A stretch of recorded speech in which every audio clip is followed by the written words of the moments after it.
안녕하세요, 여러분. 오늘은 많은 분들이 한 번쯤 상상해봤을 질문, 미국과 중국이 전쟁을 하면 누가 이길까? 라는 주제로 이야기해보겠습니다. 이 주제는 단순한 군사력 비교만으로 결론을 내리기 어렵고 군사, 경제, 외교, 지리, 전쟁 형태 등 수많은 요인을 함께 고려해야 합니다. 그럼 지금부터 이 복잡한 문제를 하나씩 자세히 풀어보겠습니다. 군사력 비교. 먼저 군사력부터 비교해보겠습니다. 미국은 세계 최강의 군사력을 보유한 국가입니다. 현대적인 무기체계, 스텔스 전투기, 정밀 유도 무기, 항공모함 전단 등 모든 면에서 압도적인 수준을 자랑합니다.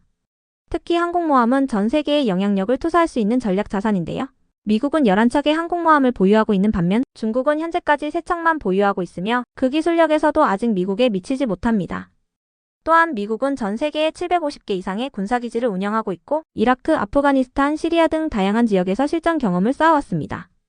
이는 군사력의 운영 능력 측면에서 매우 중요한 요소입니다. 반면 중국도 만만치 않습니다.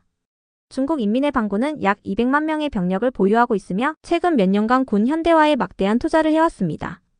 특히 중국은 미국의 항공모함 전력을 무력화하기 위해 항모킬러로 불리는 DF-21D, DF-26 같은 탄도미사일을 개발했습니다. 지리적으로 중국은 자국 근처 해역에서 유리한 위치를 점할 수 있기 때문에 타이완 해협이나 남중국해에서의 국지전에서는 지상 기반 미사일과 해안 방어망을 활용해 강력한 저항이 가능합니다. 요약하면 전 세계적 작전 능력과 기술력에서는 미국이 우세하지만 중국 인근 지역에서의 방어전에서는 중국도 상당한 힘을 발휘할 수 있습니다. 경제력과 전쟁 지속 능력. 전쟁은 군사력만으로 지속될 수 없습니다.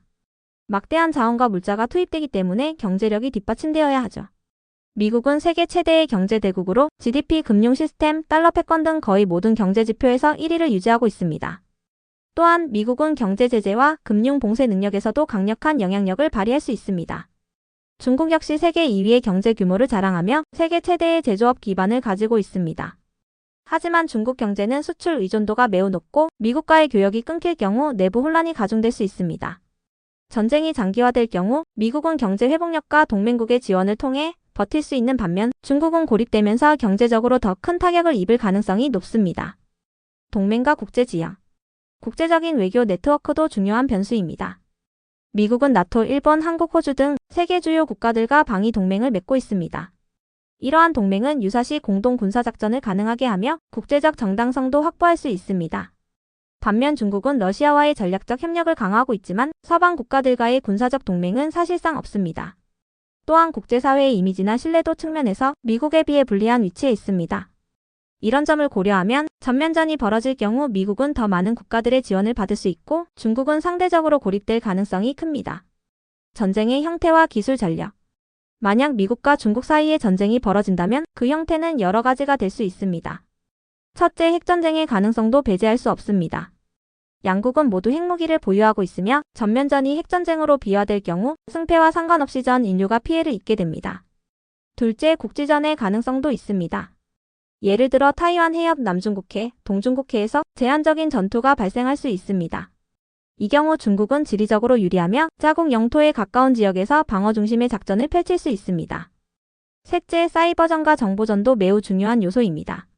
중국은 해킹, 전산망 교란, 심리전 등 다양한 비대칭 전력을 활용하고 있고 미국 역시 NSA와 사이버 사령부를 통해 세계 최고 수준의 대응 능력을 보유하고 있습니다. 현대전에서는 이런 비물리적인 전력이 전쟁의 판세를 뒤바꿀 수도 있습니다. 정리해보면 전면전에서는 미국이 군사력, 경제력, 외교력 등에서 유리한 위치에 있으며 중국 근처 지역에서의 국지전에서는 중국이 지리적 이점을 바탕으로 강한 저항이 가능합니다.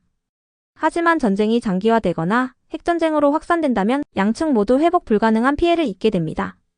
따라서 미국과 중국 모두 전면전을 최대한 피하려 할 것이며 현실적으로는 무력 충돌보다는 경제전, 정보전, 외교전 같은 신냉전의 양상이 지속될 가능성이 높습니다. 오늘은 미국과 중국의 전쟁 가능성과 그 결과에 대해 분석해보았습니다. 정답이 없는 문제이지만 이러한 시나리오를 통해 우리는 국제 정세를 좀 더 깊이 이해할 수 있습니다. 영상이 도움이 되셨다면 좋아요와 구독 부탁드리고요. 다음에도 더 흥미롭고 유익한 정보로 찾아오겠습니다.